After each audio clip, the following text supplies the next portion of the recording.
Let's imagine that one of those relationships that originate from a dating app is successful. It's not even that definitive, as the concept of liquid love suggests, referring to relationships that don't last long because we fear commitment or relationships are more fragile now. They are and they aren't. I think they were fragile before too, but people kept it a secret.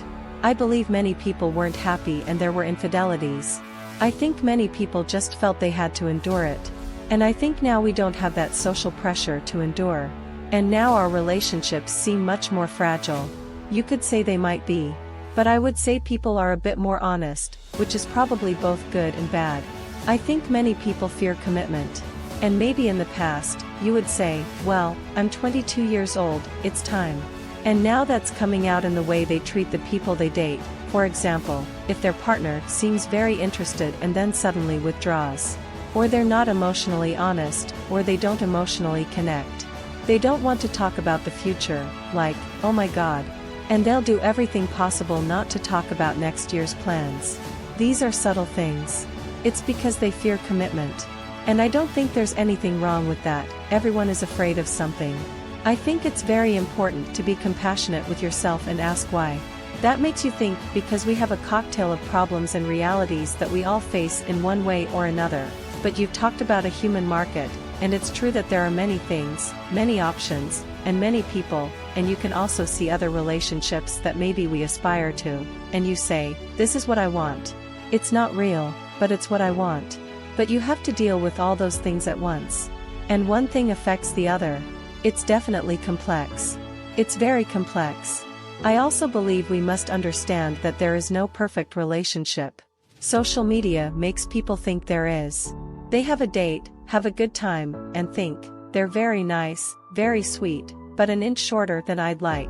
And you think, wow. I think it's because they see all those things. Maybe height is a deal breaker for you, and that's okay, but I think they see all those beautiful photos where everyone looks like models and they're always laughing, and they think, my partner and I haven't laughed in a week. It sets expectations at an unrealistic level, so no relationship will be perfect. Every relationship is difficult, and every relationship requires risk. And I think that's the reality we've lost touch with. On the other hand, we also have to be careful not to normalize everything to the point where people find themselves in toxic or abusive relationships. It's a very fine line. On social media, you see a lot of things, deal with problems, and can help people. But what about those who don't have those problems, who have something perfect, or something very good? And that can be stressful too. Maintaining it and projecting an image of perfection, of what everyone aspires to. Have you met people in that spectrum who suffer from it?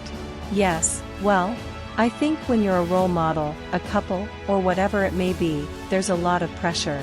People start seeing you like, you're the happiest couple, or you're the therapist, or whatever. And the thing is, you can't express the rest of yourself. That happens a lot, and in a therapy context, it's fine because we're professionals, but people will tell you, you're a therapist, so you'll never argue with your mother, you'll never have a bad day, you'll never cry. People ask me, are you ever sad? Of course, I get sad. I think even for those couples who are genuinely happy, a lot of people will say things with good intentions but say, you give me hope that relationships work.